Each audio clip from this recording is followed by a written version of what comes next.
All right. Well, let's get to it, huh? What are we talking about today? Debunking the myths of remodeling. I love that. Yeah, there's a lot of debunking to do. Yeah.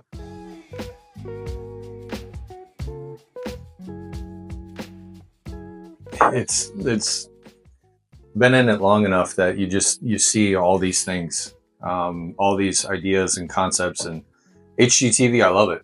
Yeah. But it's like it hasn't destroyed the industry, but it's definitely kind of made a mess of it. So, but let's we'll talk about a few things. So, hey, Nick, here with Noah, and we're back again with Behind the Build and talking today about debunking the myths in remodeling, and just the different things that we've seen, the stuff that's come and gone, the issues that arise or maybe don't. Like I said, HGTV. That's kind of been a little thorn in my side. Not bad, but definitely, I will definitely say with when it comes to, we'll talk about the HGTV one in a little bit, but my thing when it comes to the HGTV stuff is I'll walk in and we'll talk about a project and they'll say, oh, it's going to cost like $5,000, right? Because that's what Jenny and Dave Mars said. It's going to be like $5,000. Yeah. And it's like, okay, let's get some reality going from the reality TV show. Right. Exactly. So, jeez. Yeah. That's a problem. So we'll talk about a few things. I guess, if you just want to read through the points, maybe start it up and then I can get going on it. Yeah, absolutely. So we'll just start with the first myth, I would say. Myth or misconception, too. Oh, For example, the first one is permits are not necessary for smaller projects. Yeah. So what do you think about that? Yeah. So the way that permits work is really it's if you're doing anything other than one single item or one single, we'll call it a trade. Yeah. Right. Yeah. You're doing one single thing. Like if you hire a painter to come in and paint your house. Yeah. You don't need a permit for that. Yeah. If you hire somebody to come in and do new floors, you don't need a permit for that. If you start to get into bigger things, say you want to refresh the bathroom and you're going to do a few different things. You can do tile work, maybe some new cabinetry, and then you get into plumbing. Yeah.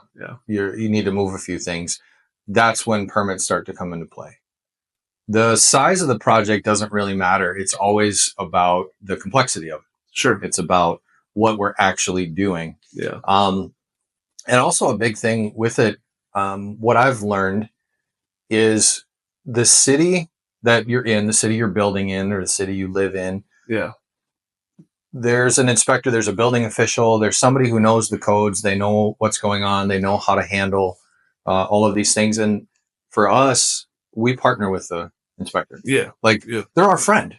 They're someone we want on our side because they enforce codes. They can shut down projects if you don't do it. Yeah. If they deem it as a project that needs a permit and you didn't pull it, I've had it happen in the past. Yeah. Inspector came out and kicked us all off the job site because the contractor didn't pull a permit. Yeah. So, but the building officials and the inspectors, they're there to help us. Yeah.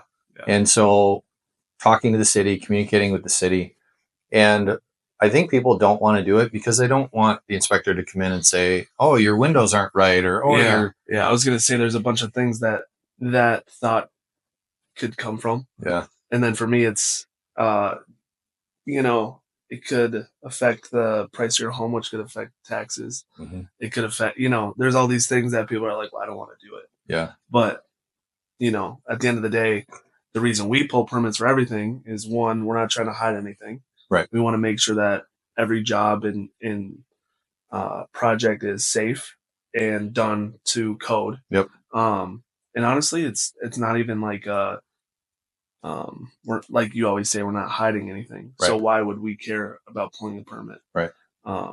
So.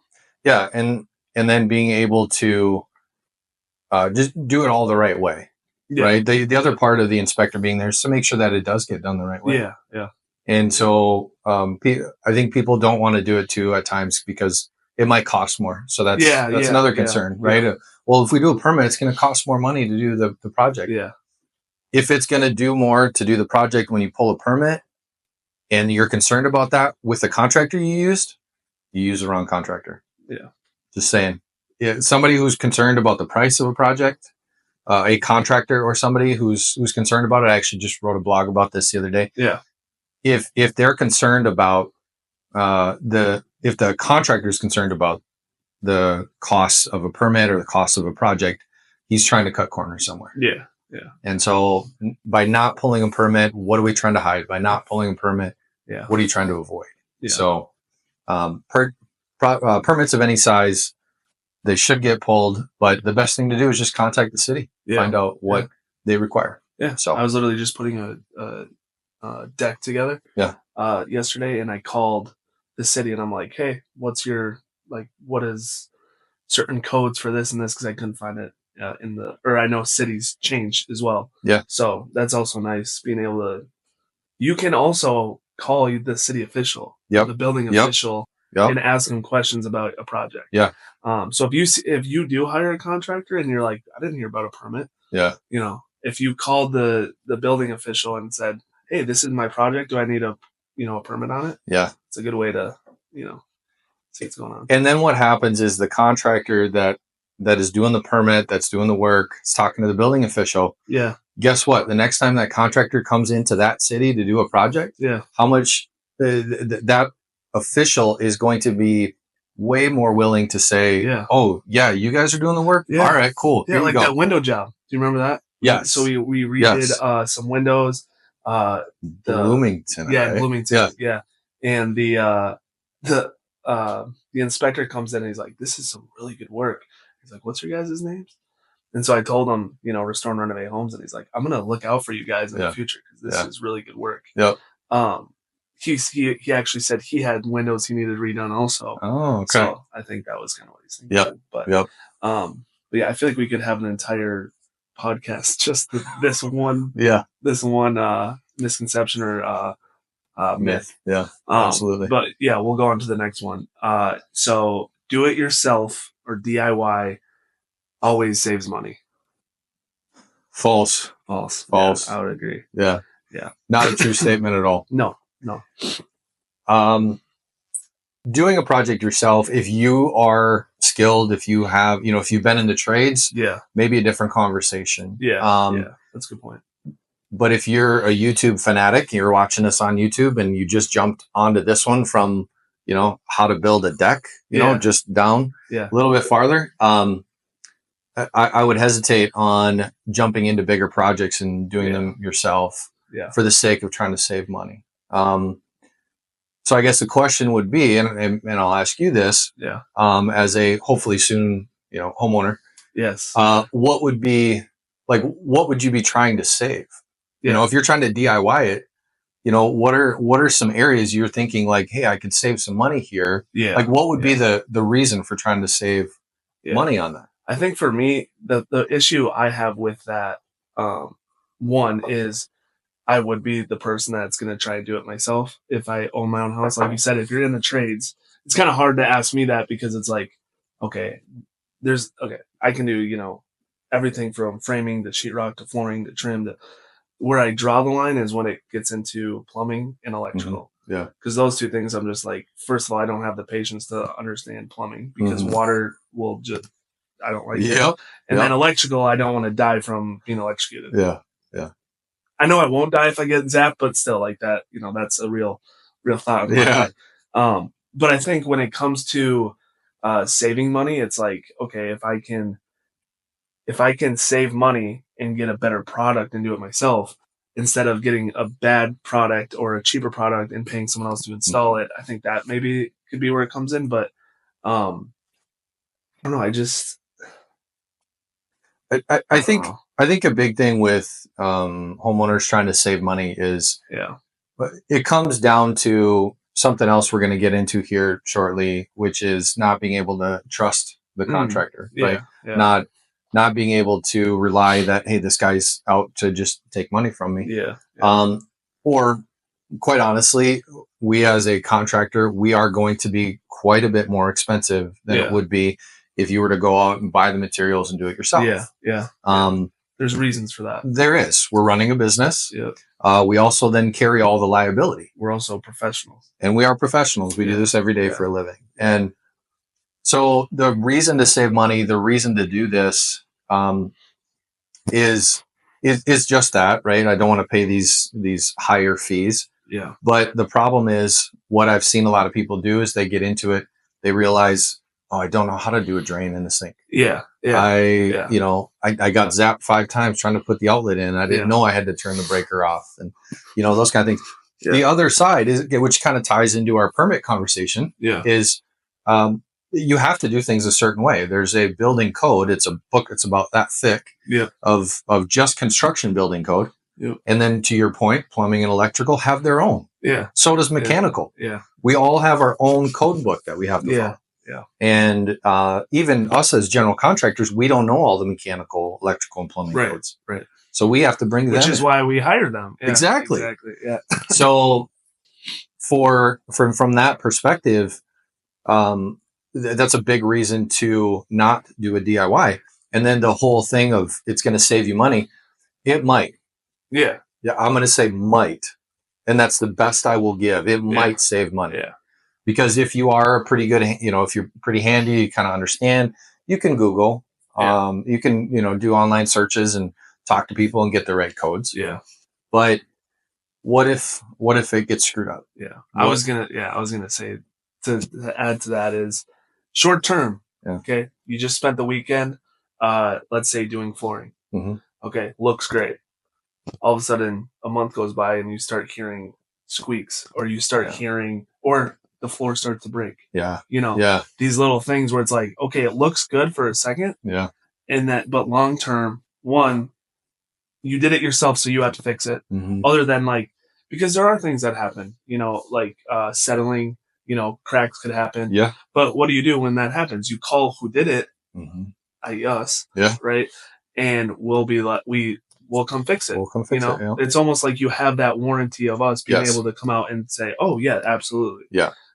Whereas if you did it yourself, now you have to fix it. Mm-hmm. And then once you fix it, who knows if that fix will stay or if, right.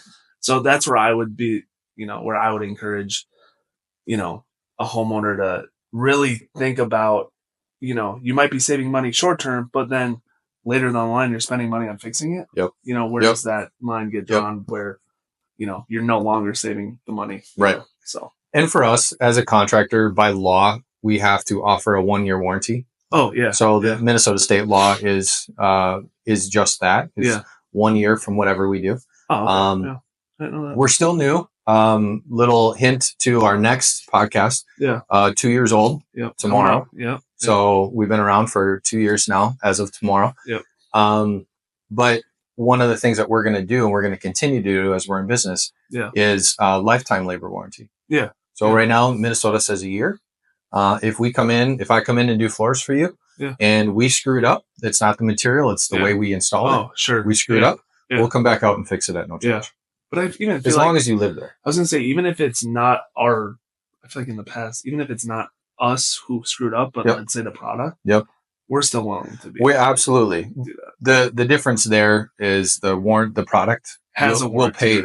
They'll pay us to go out. Yeah. Right. Yeah. So that's definitely something we'll do.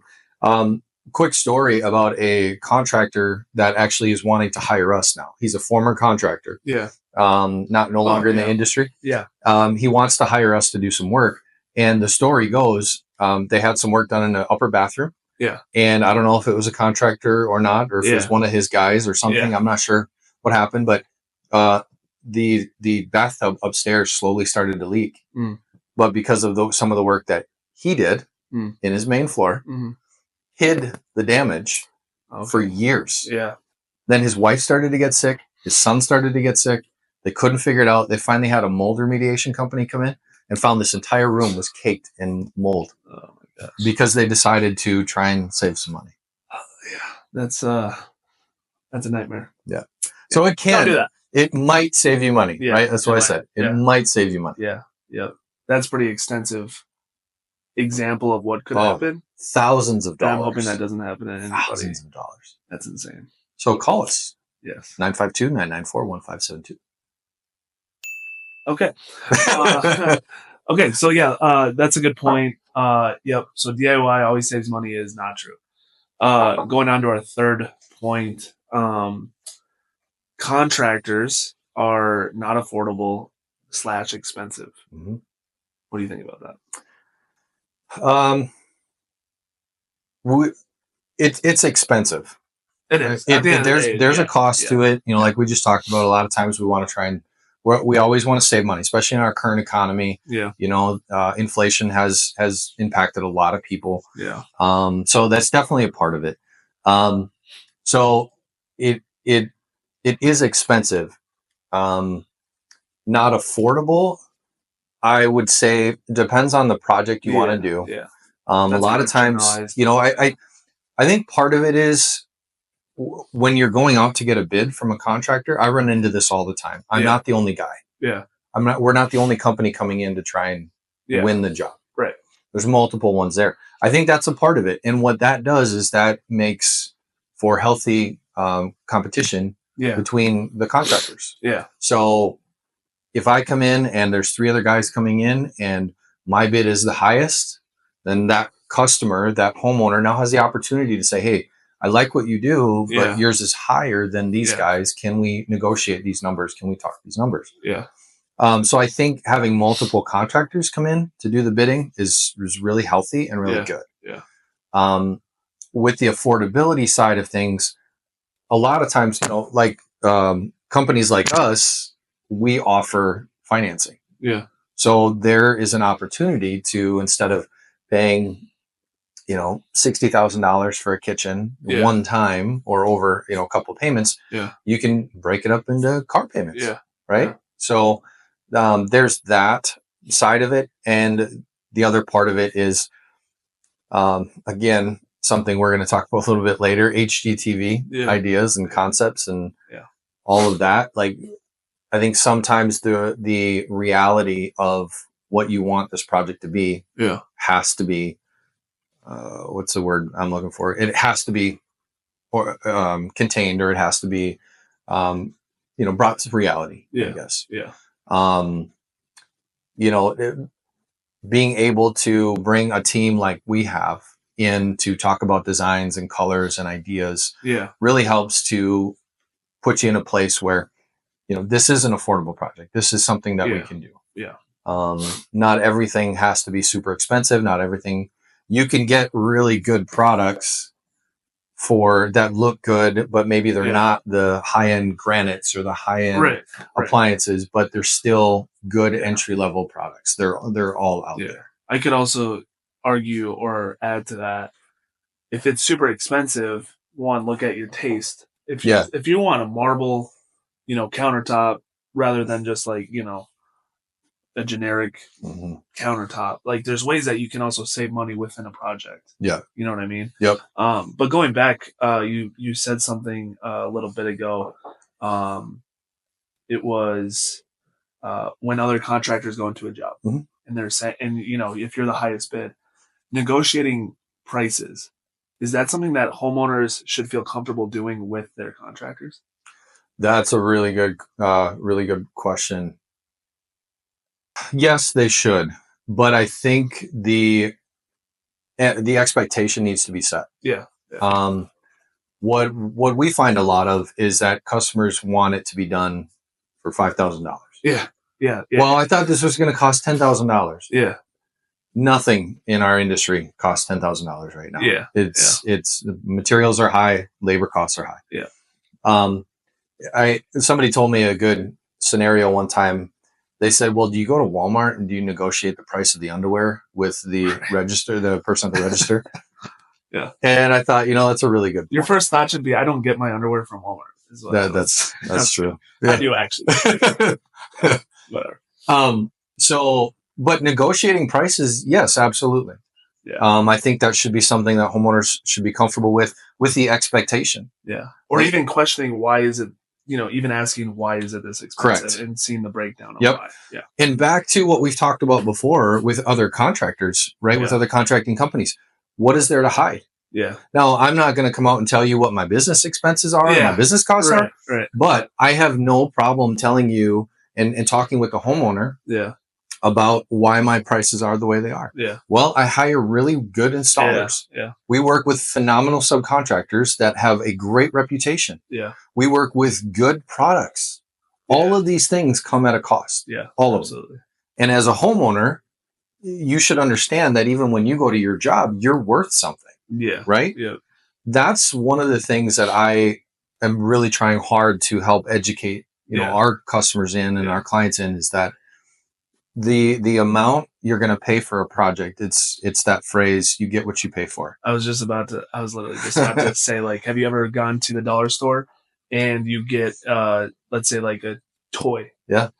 And it's $1. Like, I could get so many of these toys. It'd be so awesome. I remember as a kid, I would if I got a shot or something, I would go to the store and get a toy. Yeah. And I remember that toy lasting like 5 minutes. Yeah. Yeah. And then you go to like a Walmart where it's like, instead of $1, it's $5, and it lasts. Like it honestly is what you pay for. Yeah. Kind of going, yeah. What am I thinking of? The Happy Meal toys. Yeah. Right. Yeah. You play with the Happy Meal toy. You're sitting down eating your food and you're playing with this little toy. Well, by the time you're done eating, the toy's broken. Yeah, and the garbage goes with so, everything else. Yeah. So you get what you pay for. Absolutely. But that being said, most contractors, if they're a good contractor, have some room to play. Yeah. Right? Yeah. They have some ability to maybe reduce some price, adjust the budget, something like that. Or even going back to the homeowner and saying, well, this is what you wanted for flooring, let's say. Maybe you go with a little, not cheaper, but like a less expensive option. You know, cheaper price, not cheaper product, if that makes sense. Yep. There is a thing in this industry where guys talk about the race to the bottom. Yeah. There's guys out there who will race to the bottom. Yeah. They want to be the lowest price every single time. Yeah. And that's something to keep in mind too as you're going through and trying to look at a project. It's not, if you hire the cheapest contractor, you're probably going to get the cheapest project, the cheapest outcome, the cheapest quality. Yeah.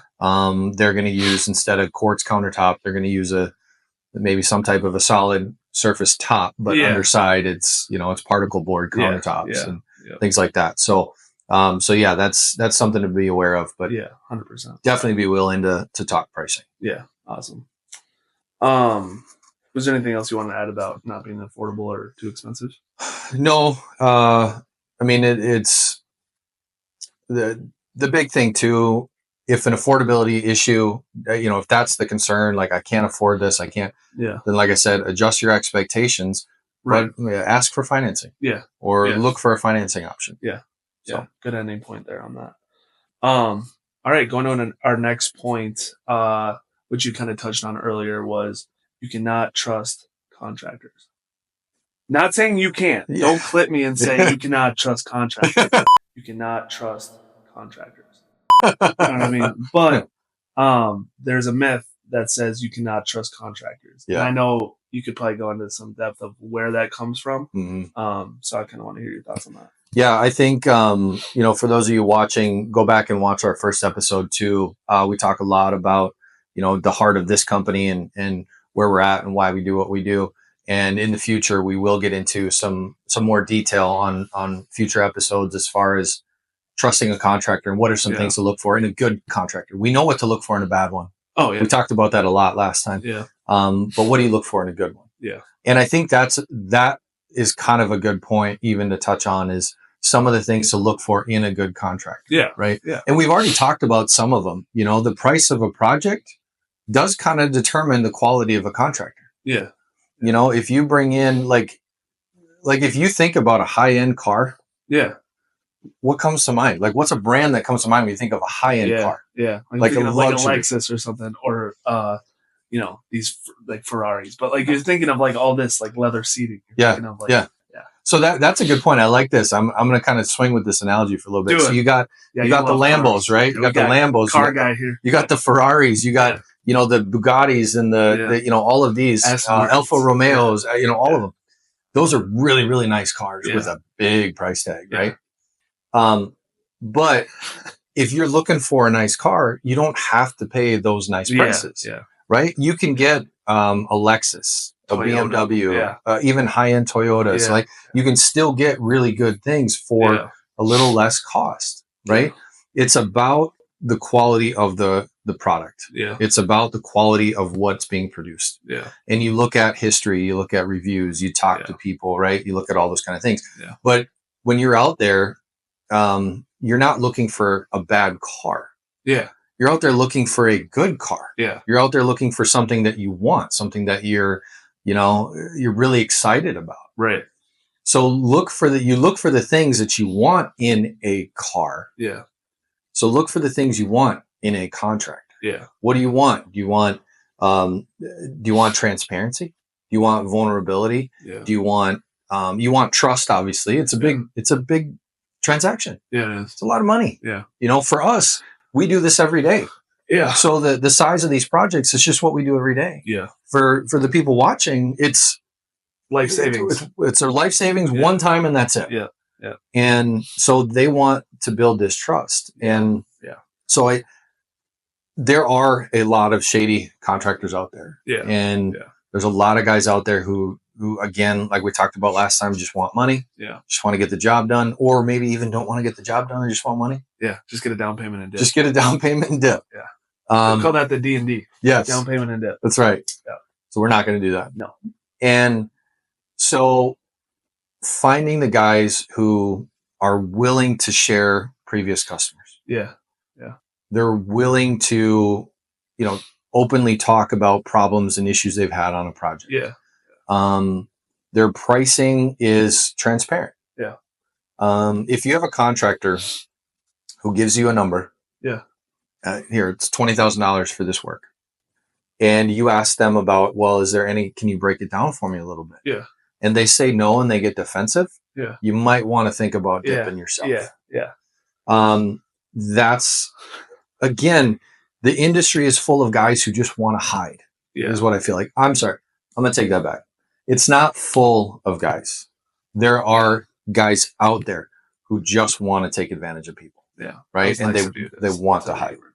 I mean, I know a lot of really good guys. I always get carried away, and I'm like, everyone's bad except us. We're the greatest ever. And so that's really something to pay attention to, is how open are they willing to be with what they do. Right. We can all think of too, like, we don't want to, speaking of the car stuff, we don't want to go and buy a car from a used car lot, because we know what that's like. You meet with a guy, his whole purpose is to sell a car. And he's out there, he's gonna smoke and mirrors. Always been rattling? That's the way it's made. It's made that way. It's custom. You wouldn't understand. It's custom. So really it's you got to ask the right questions. And I don't know if they can. I don't know if it's going to pick them up or not. So just keep we're gonna wait till they stop barking. Dogs are barking in case you don't hear it. We use this as a clip. Sounds like a zoo. This should be. What the heck's going on? This will be our intro. It'll be our intro video. Let's see. So where was I? Oh my goodness, I was on a roll too. I was listening, by the way. I was, just because I don't remember exactly. It's totally fine. You were talking about used sales, like looking at contractors. And, So in future episodes, I really want to get into how we're going to, like, how can they find a good contractor? Like, what is there? What do they look for? What do they ask? What are the questions? That's one of the big things we'll talk about, in the future, is like, what are the questions to ask? Like, I want to find this guy, and you're telling me that they're out there, and you're telling me that you're one of those guys. Well, what are the questions I'm willing to answer?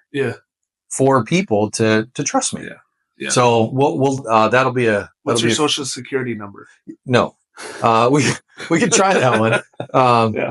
But again, hiding, trying to keep things in the dark. If that's where somebody's at, they're pretty hard to trust anyway. 100%. That's good. So just wrapping that bullet point is, there are some that you need to look for, but there are good contractors, and it's not every single contractor is evil and money hungry and doing that. So I think to finish that thought, I think it's very similar to I'll try not to get political or into the stuff right now, but it's very similar to just the loudest people the loudest people are the ones who get hurt the most. Yeah.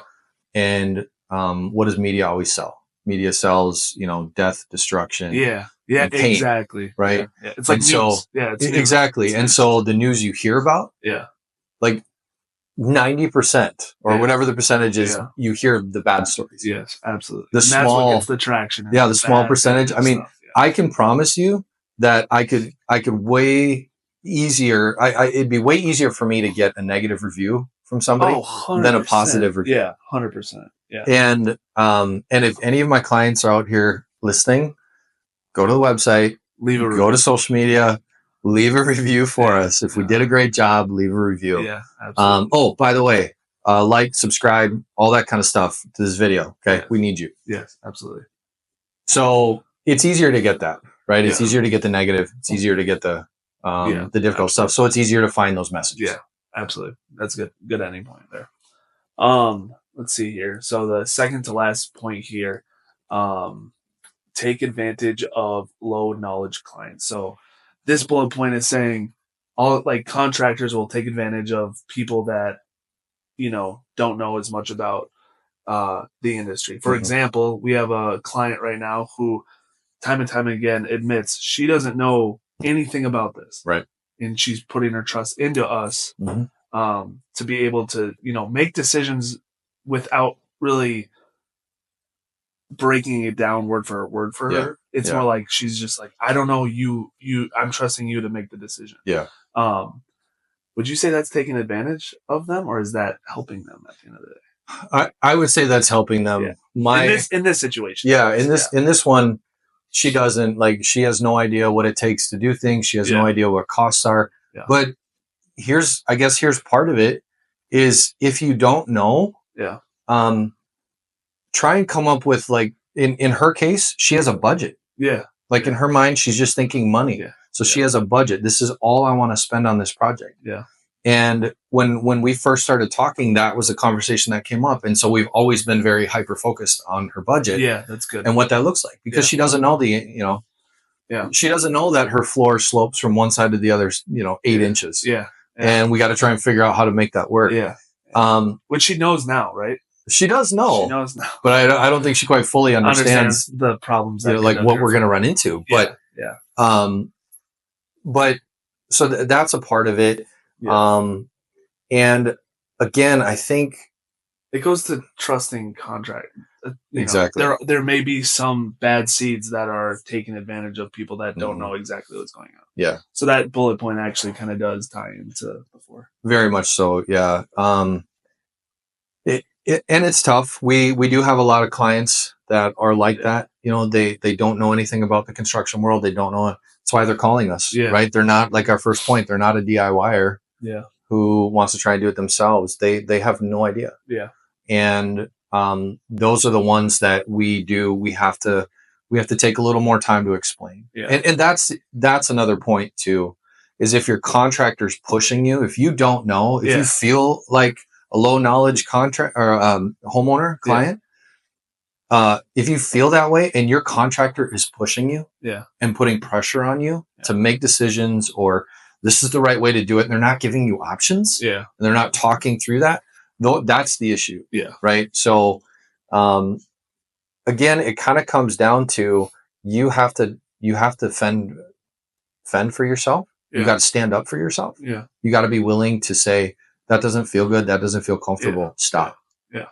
It's like at a restaurant when you ask for medium rare on a steak, or if you ask for no pink in a burger, and you bite into it and it's not what you asked for. You have to be able, it's okay to be like, this isn't what I wanted. Yep. I know that you're not being a Karen when you're asking questions like that. Right. You know what I mean? Right. You can be. You can be. But, absolutely. There's a nice way to go about these things. Yep. That's coming from my experience as a waiter. in high school. So you can ask a nice way and not seem like a jerk for asking for what you want and what you're paying for. And remember that you hired this company to come in and do the work. Yeah. You have put your money on the line. Yeah. You have opened up your house to them. Yeah. They are coming in and doing a service for you. Yeah. They are not your savior of, remodeling. Yeah. They're the company you hired. Yeah. Yeah. And like anything, I run a company and I've hired people. Yeah. I'm not saying that they have to do every word I say. Yeah. But if they start pushing and pressuring and doing things that aren't good or become toxic, then that's a problem and things need to change. Yeah. So same concept for a client. You hired us. Yeah. It's your call. Yeah. As we were talking about that, something that came to my mind is the importance of contracts. Yeah. You know what I mean? Yeah, because it's like the contract isn't to save us. No. It's to save the homeowner also. Correct. You know what I mean? Like, it saves us from you agreed to pay us for the work we're doing. But if you agree to paying us for a job that we do and we don't do the job that we said, you shouldn't have to pay us if it's not what you asked for. Right. So I don't know. That was just kind of out there. Yeah, that's a really good point too, is making sure that the contract details what you are doing, what the contractor is doing, and what they're not doing. Yeah. The not doing part is almost as important as the doing part. Absolutely. So get it, have them detail it out, have them, break it down on what does it involve, what doesn't it involve, what's going to be touched, what isn't going to be touched. Yeah. I mean, if you're doing a bathroom remodel and you're gutting the whole bathroom and putting it all back new, and that's all the contract says is just gutting the bathroom and putting it new. Yeah. That's a problem. There's some room for interpretation. Right? Is it going to get put back the way it was? Is the toilet going to get moved? Is the tile the right tile? Is the, What happens if you open the floor and drop a wrench through the floor and it's actually the sheetrock from downstairs? Right. Yeah. That sounds like experience to us before. Yeah. Yeah. Which we fixed. Yeah. That's good. Yeah. We didn't do that, by the way. It was just an accident. Yeah. Yeah. Awesome. But yeah, no, that's a good thing. So, I mean, there are people like we've said this whole time is there are bad seeds. It doesn't mean every single contractor is like that. Correct. So moving on to the last bullet point, which you touched on earlier, it's gonna look like or be like HGTV. Yeah. And I know you watch a lot of these shows, and I'm sure you're sitting there and you're thinking about kind of critiquing it as well. Yeah. Like last night I was watching a show. Me and my wife were sitting down watching the show and I was just like, that is not how contracting is. It's like these people that bought a house to flip it and they're going through all these expensive things so that when they sell it, it's like a wow factor, right? Yeah. That's not what you do when you flip a house. Right. You're trying to find affordable things. Yeah. So just touch on HGTV and how people think that's like that. Yeah. I feel like what it's done, what it's kind of created in our industry is this knowledge of like everything is super easy. Yeah. It's super affordable. Yeah.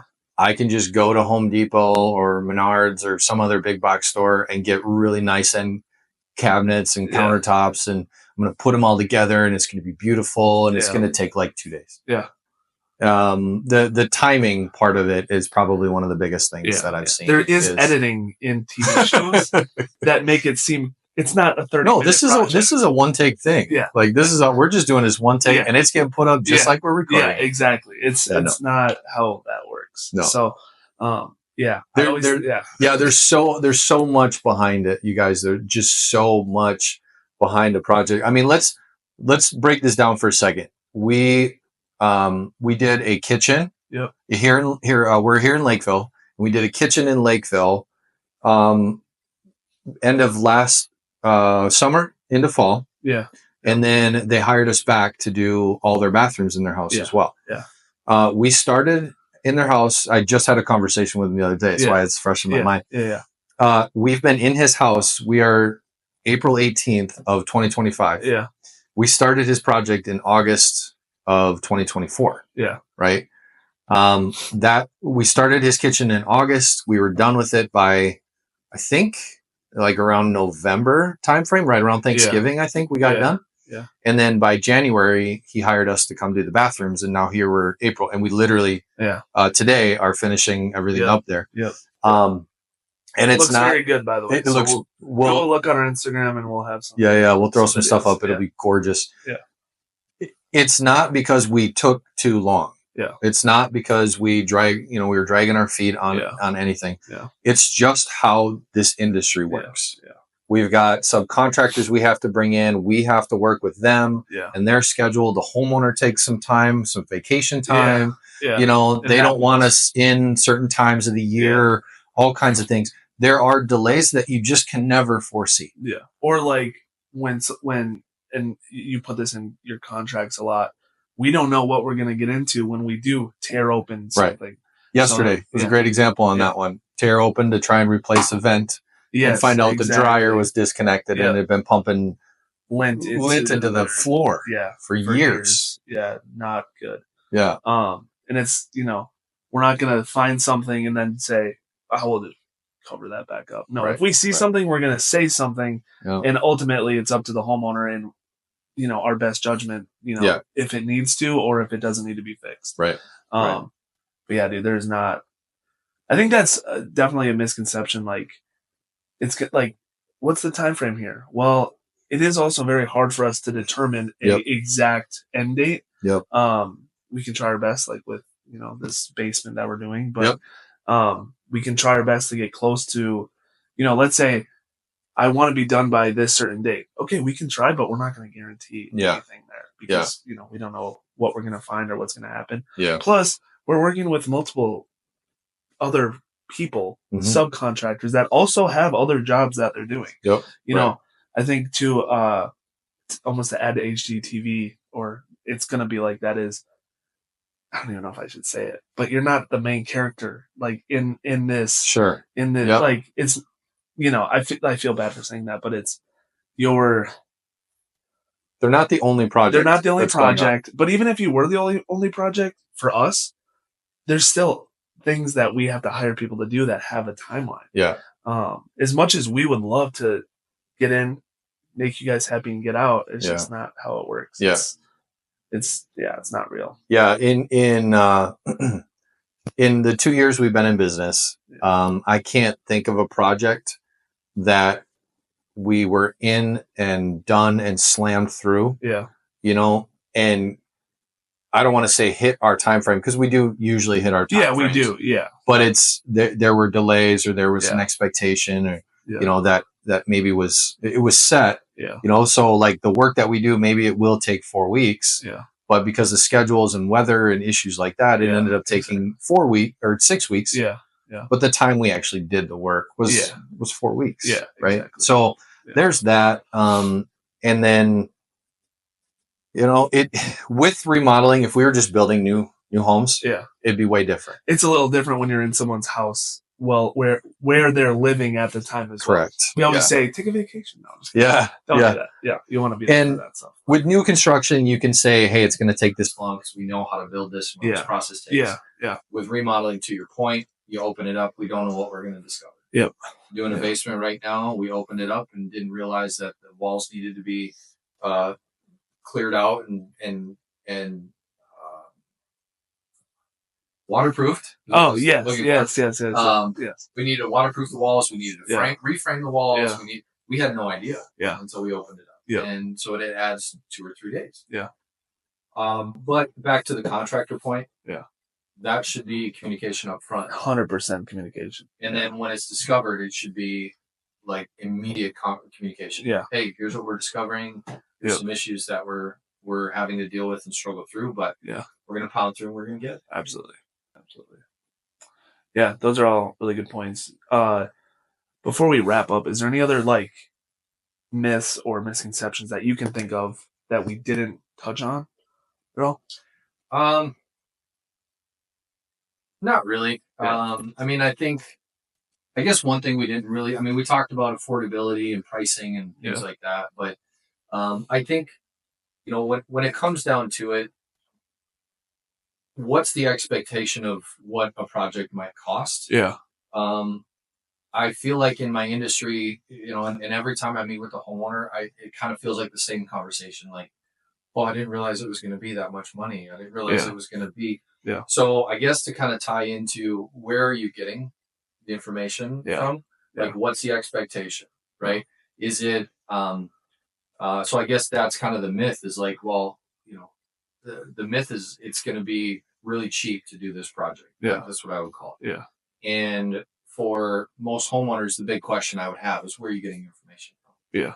You know, are you talking to your uncle that did it 10 years ago? Yeah. And that's the number he's giving you? I mean, 10 years ago, like everybody can say 10 years ago, our economy was different. Their lives were different. Yeah. I mean, 10 years ago, I had all my kids in school. Yeah. You know, today I'm looking at being a grandpa soon and, you know, almost all my kids are out of my house. Yeah. So the world changes really fast and things change. So where's that coming from? Yeah. Did you Google it and found out that a deck should cost $5,000? Yeah. It shouldn't, and it won't. I promise you guys. Yeah. So, you know, having those conversations and asking the questions of where's this, you know, where's it coming from? Yeah. And homeowners and clients being able to ask themselves, where am I getting this information? Is it accurate? Yeah. Is it right? Yeah. That's good. Well, if we haven't touched on, you know, something that you think we should have, leave it in the comments, and then we can address that in our next video. But yeah, if you liked what you know you saw, leave a like, comment, subscribe. But yeah, thanks for watching our Behind the Build episode 2. Till next time. Till next time.